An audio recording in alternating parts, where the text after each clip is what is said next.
Right, I've said for a while that I would do a video on how to repair a delaminated floor, and so I finally got round to it. A delaminated floor is there's a material in between the layers of plywood in a camper floor, and when that material degrades, your floor becomes spongy to the feel. So you have to basically inject some fluid or some adhesive which goes inside the gap in between those layers of plywood and fills it and sets hard. Now, it always used to be a 2-pack that you got, but the kit that I've bought, that you can see here, is a single pack, and I've never used it before. I'm hoping it's easy. There's no actual instructions, so I'm just assuming that, like the old one, you squirt it in the gap basically, and let's hope for the best. Anyway, right, so what you get with the kit is you get that, and you also get dowels and a pack of rubber gloves. But the first step that you have to make is to cut those dowels because they're too long. But if you cut them in half, they're actually the perfect length to fill the gap. So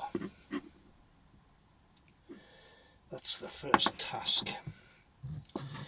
With my trusty Poundland pipe pliers and my trusty Poundland hacksaw,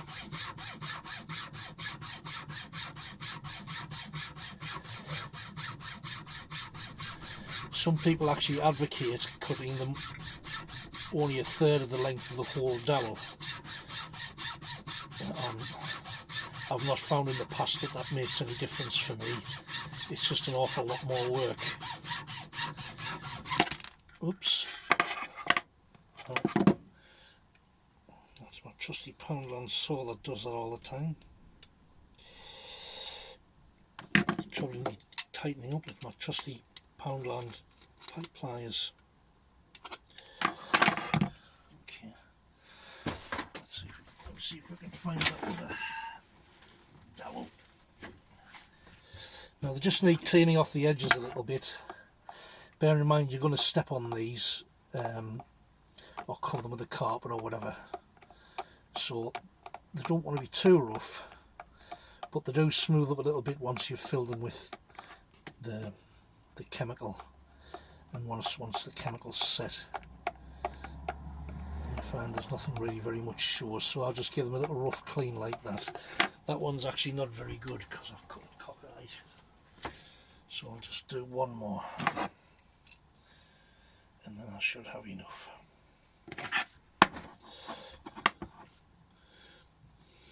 I have to say, one of the few things in life I've never mastered is sawing.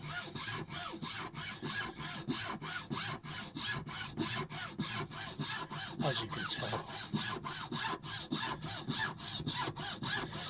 But then it doesn't have to be perfect. These are plugs. The plugs to fill a small gap. That's all they are. It doesn't have to be perfect. Oh, my trusty Poundland hacksaw is going to have to be replaced soon, methinks. Okay, so I'll just take that edge off.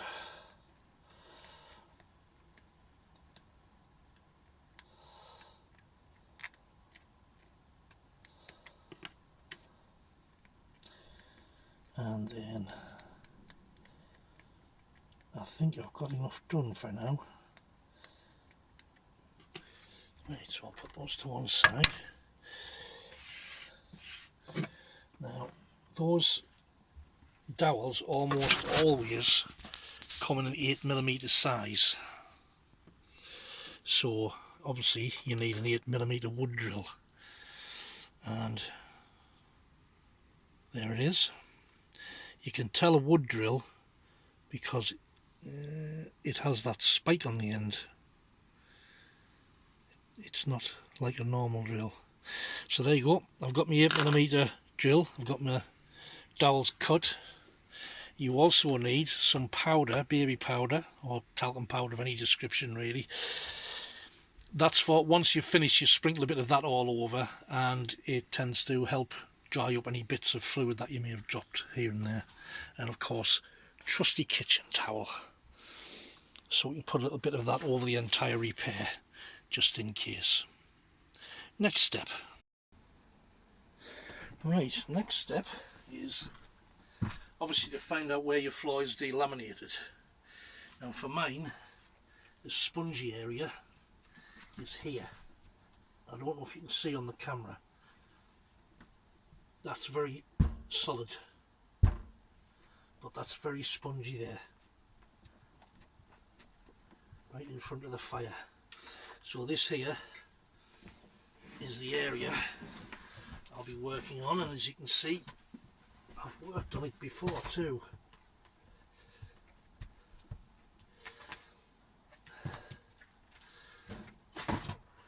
Because this whole section has been cut, as you can see,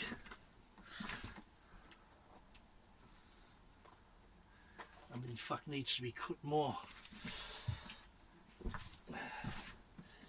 because it's a bigger area. It's a shame about the vinyl, but being realistic, you never ever see the vinyl. There's a carpet down.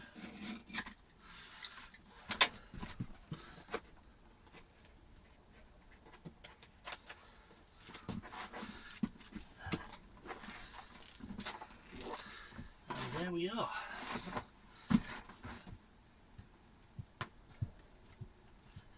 Yes, so this section here, you can feel very, very clearly that middle bit there.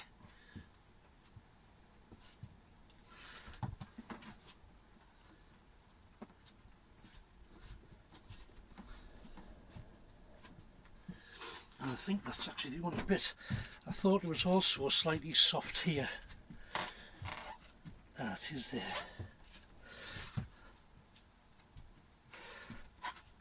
So we might have to do it there too. But this is the worst area. These are also courtesy of Poundland knee pads.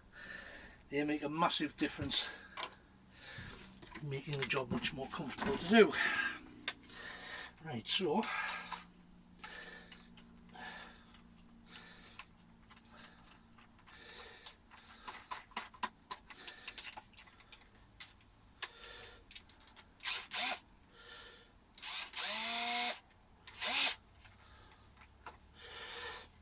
what some people do is put a little tape around the drill to guide how deep you're drilling.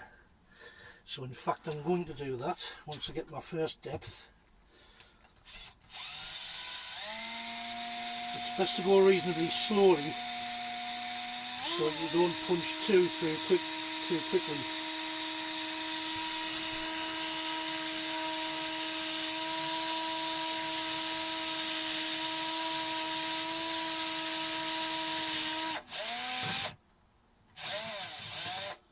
And that is through, so that's the depth. As you can see, compared to the dowel,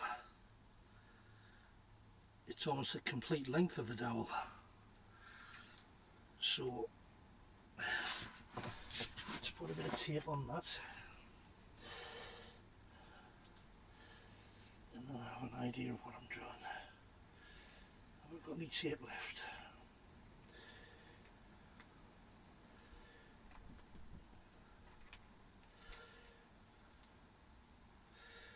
Oh dear. There it is. Come on, tape. Right, so that there goes that there.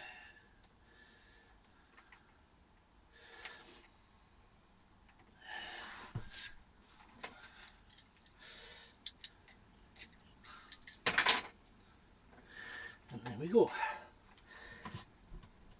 And and you can actually see the material down in the hole. It's kind of a blue spongy type material.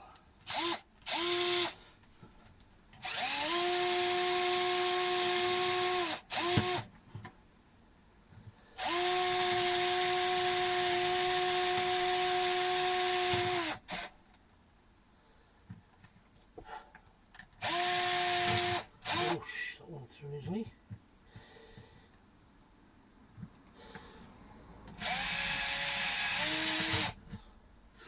And my crappy Poundland tape has moved up the drill, so that proved to be a useless thing to do, didn't it? Never mind. So let's just... Yes, it is a bit spongy there too, so we're going to do...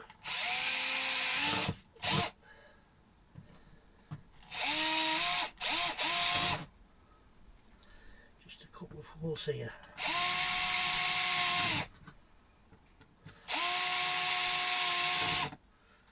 And when you're going through the gap, obviously you can't see from there, but I can see from above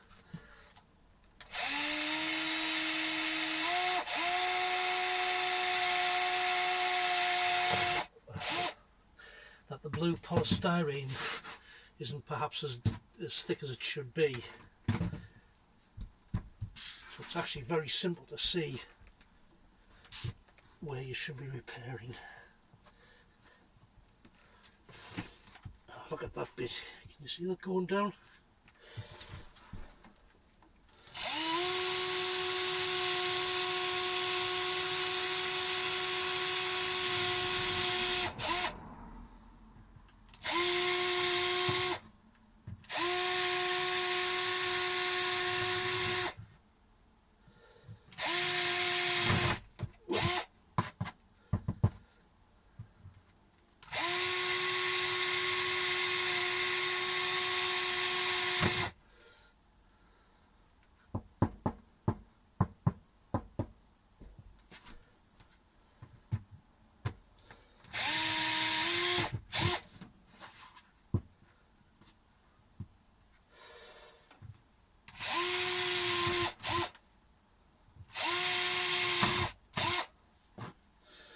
Well,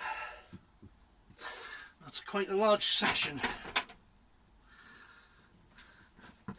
That's needing doing.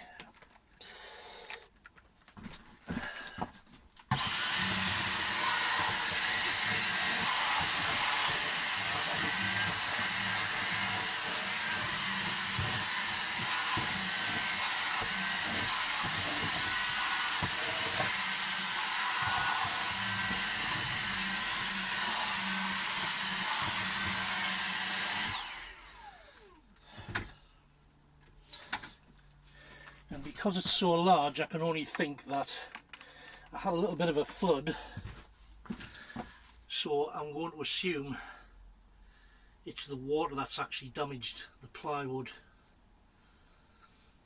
Okay, so let's get these down here.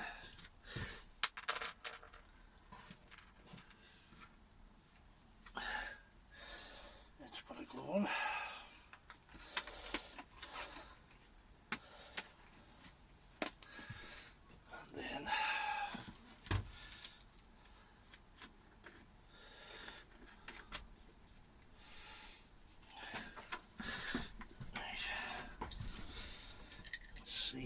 Kind of a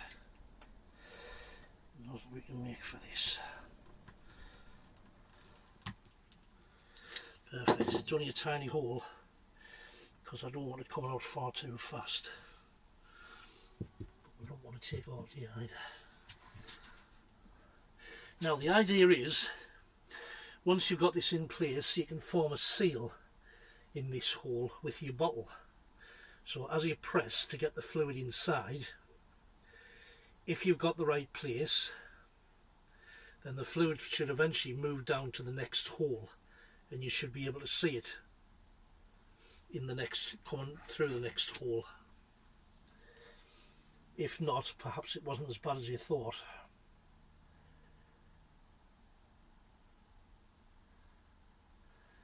And certainly that one doesn't appear to be coming out the other holes, so maybe that's not as bad as I thought. Let's try this hole. Oop. You see, when I pressed on the bottle, it's coming out there. That does indicate obviously that it is, it's coming out there now. As I'm pressing the bottle, it's coming out here. So that's worked its way through. That one's done.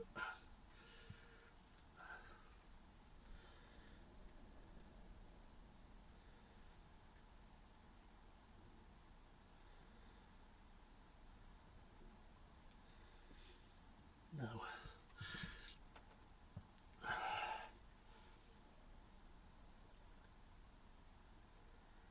there we go. As I'm squeezing the bottle, this is all, you're seeing all this coming up. So let's just give that a moment. Settle down in all the holes, and so we'll see what happens afterwards. I'm not going to block them up yet, I'm just going to wait and see what happens. And try and keep the weight, as you can see, even the slightest bit of weight on this plywood is bringing the adhesive, or whatever you call it, out.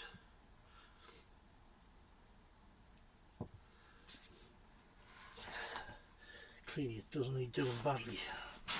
Alright, so let's see what these are going to do. Let's see if any fluid pops up in the other holes.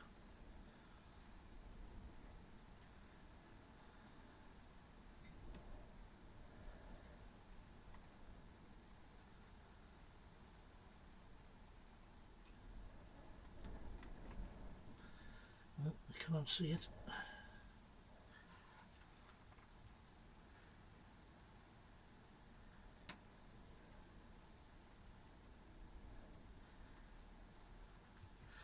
So let's move that to the next one. Whoa, as I'm putting it in here, it's coming straight out of these two. You see that rising there?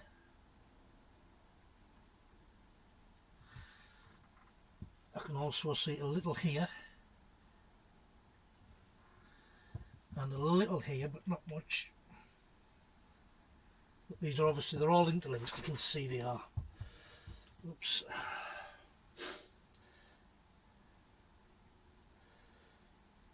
And I'm trying not to put weight on because weight is actually affecting them. Now that's obviously quite a lot of fluid that's needed going in this one, because it's took a while, but it's finally coming out here. And it's coming out in these two also.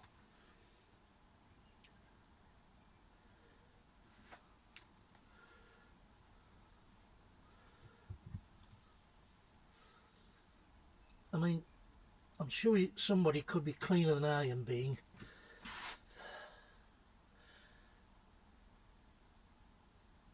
But it's actually really difficult to be very tidy when you're doing this.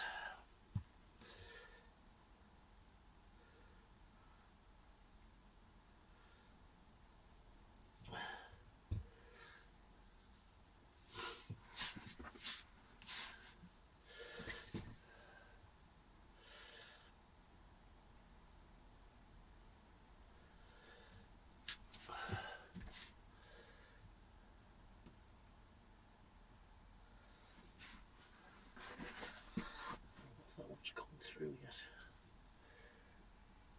Yeah, it is. Top that up. Top up there. Top up there. And then I think we can go back here.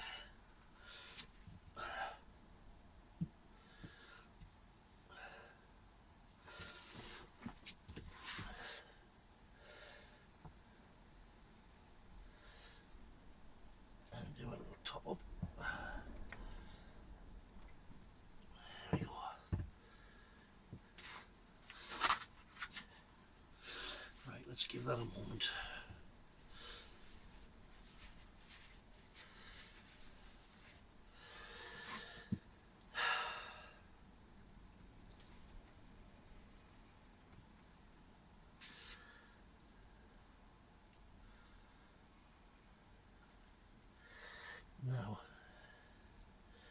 This one is full, so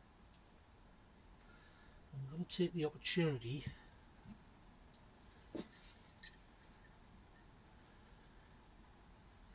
plug that one up, and this one.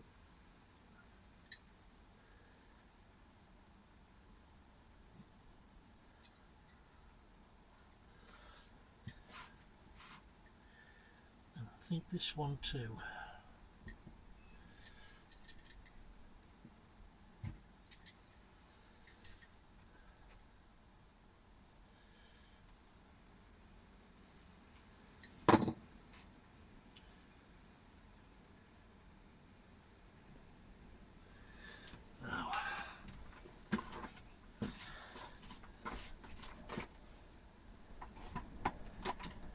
If I have,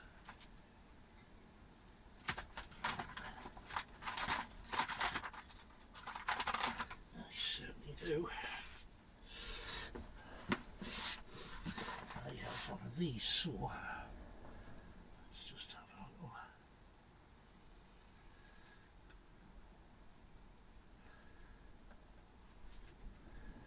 Now, I do believe that that one's full.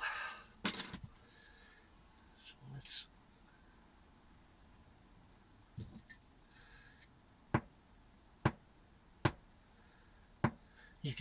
I can do these later, it isn't essential to get them perfect right now.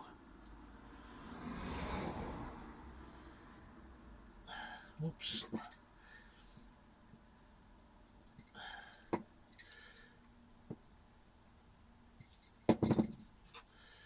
So that one.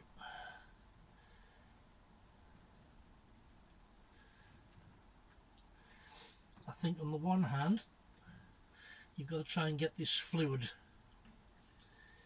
into the hole, obviously, that it came from, to make sure that hole is actually full, because if it's not, you're just going to get the problem starting again in the future. On the other hand, it's also quite a handy way of getting the excess moved away a little bit.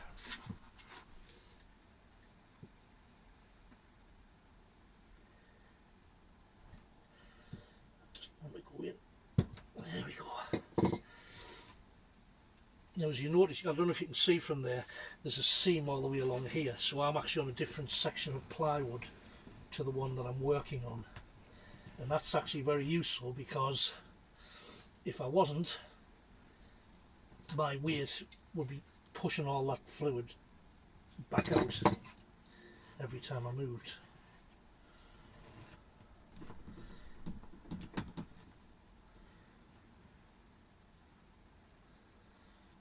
I'll fill that with the hole, get that sorted out. That hole, I believe, is full now, so it's out in there.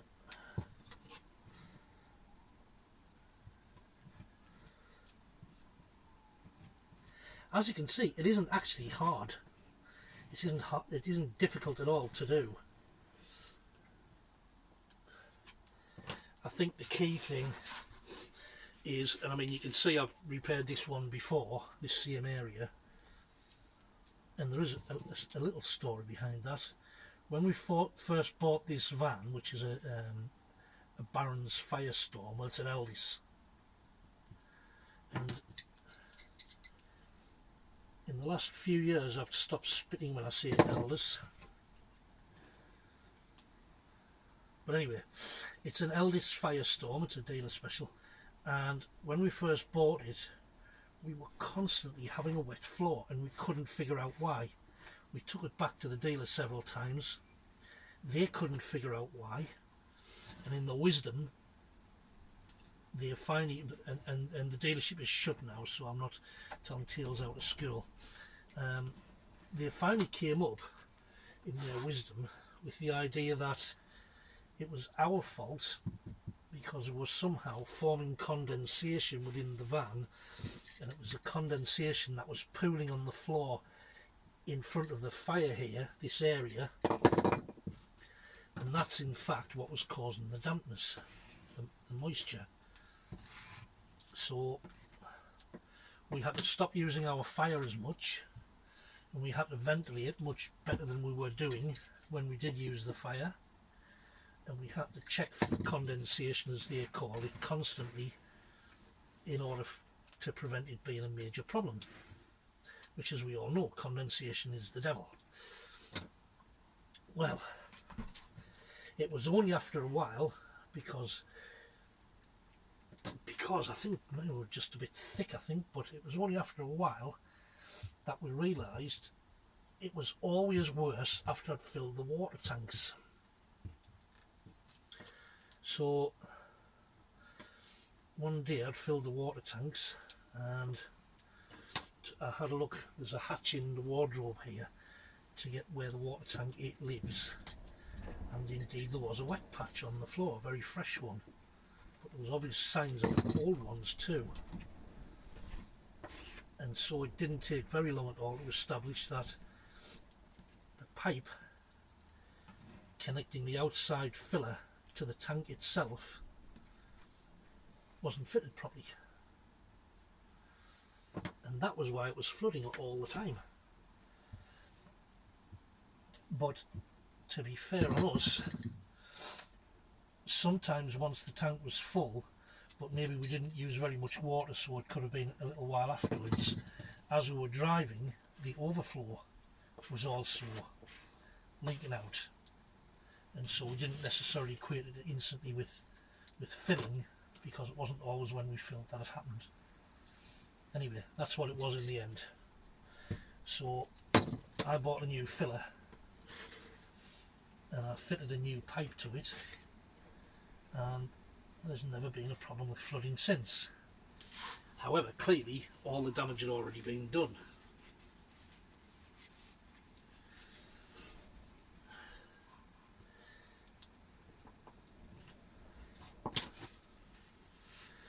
Right, I'm just going to wipe the excess off here now, because there's just no need to leave so much on there. And I hope those dowels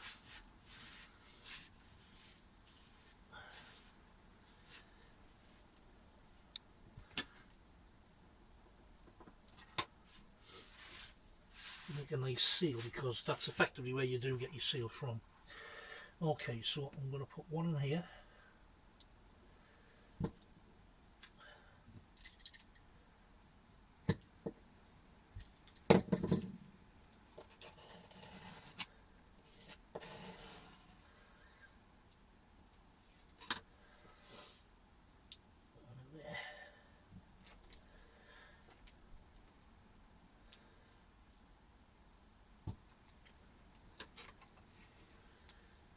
So I need 2 more. So I'll just put those into place.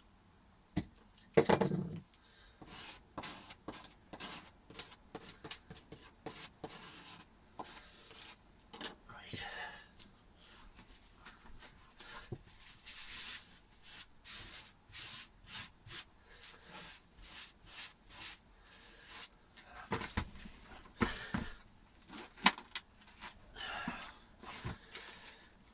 One more towel.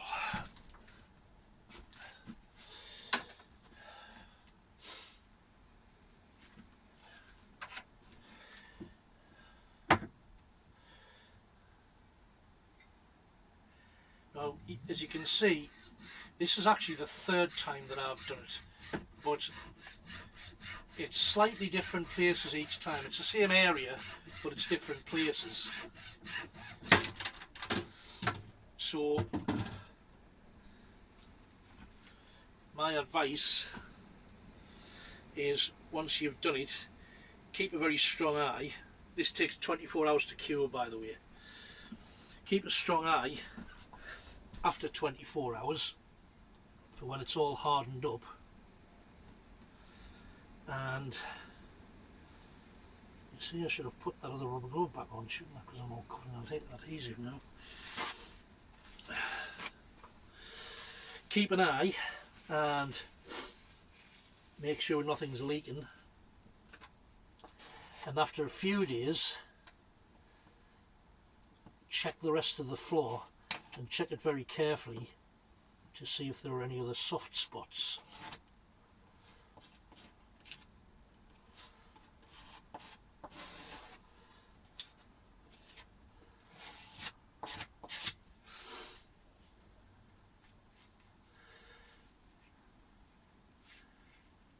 Because you may have got some, but once it's all settled down and once it's all cured off and hardened up, there might be areas that you missed, or perhaps internally the fluid leaked along a passageway that was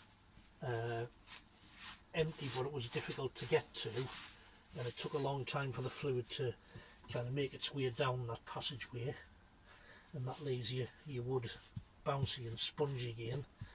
So keep an eye, keep checking, and if anything else crops up, just lift up and do it again.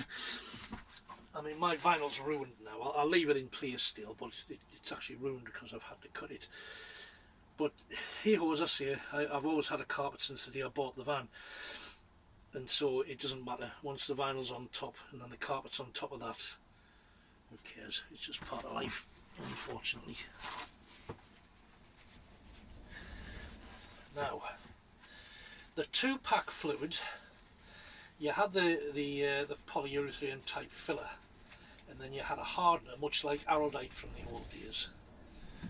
And what I found with that stuff was you can't stop it going off. It's impossible. It doesn't matter what you do.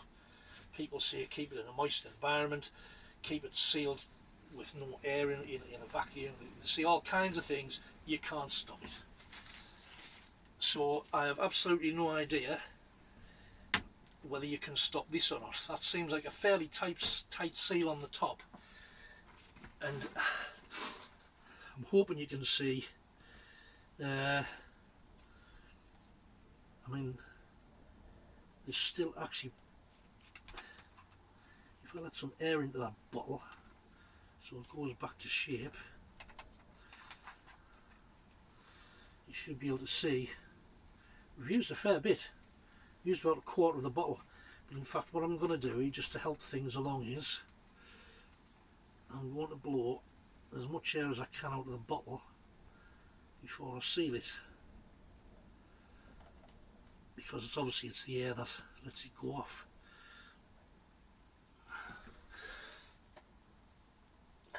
Now that cap's pretty tight, so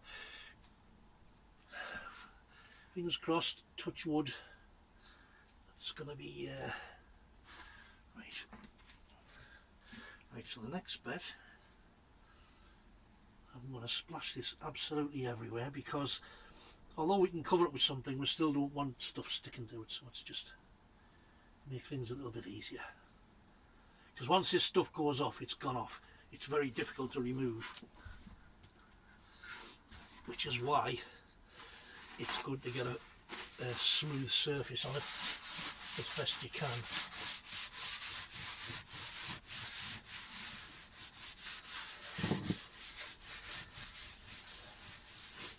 Now, one of the reasons I prefer baby powder is quite simply because it's yum. It smells delicious. I'm kidding. I would imagine you could use any powder. I don't imagine it will make any difference.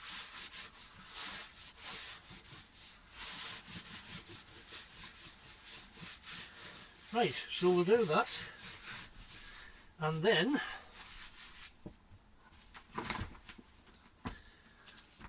if we sat here for quite a while, what we'd see maybe around some of the plugs is a little bit of seepage. Now that's because if, like the 2-pack, and I'm assuming here because I don't know, the 2-pack used to expand, and so if the 1-pack, if that single pack also expands the same as the 2-pack used to do, what's going to happen is in between that thin gap of a few millimeters in between the top and the bottom layer of the plywood is going to expand, and it's just going to try and find where to get out.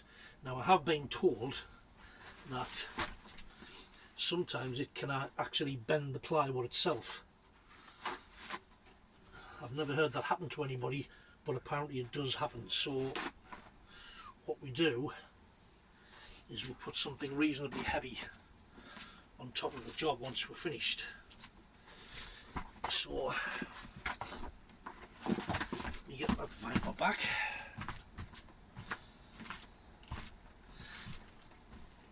And then I'll get my carpet back down.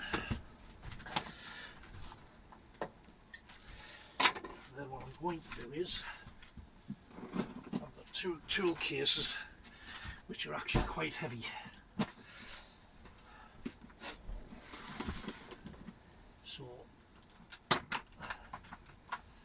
I shall place them there.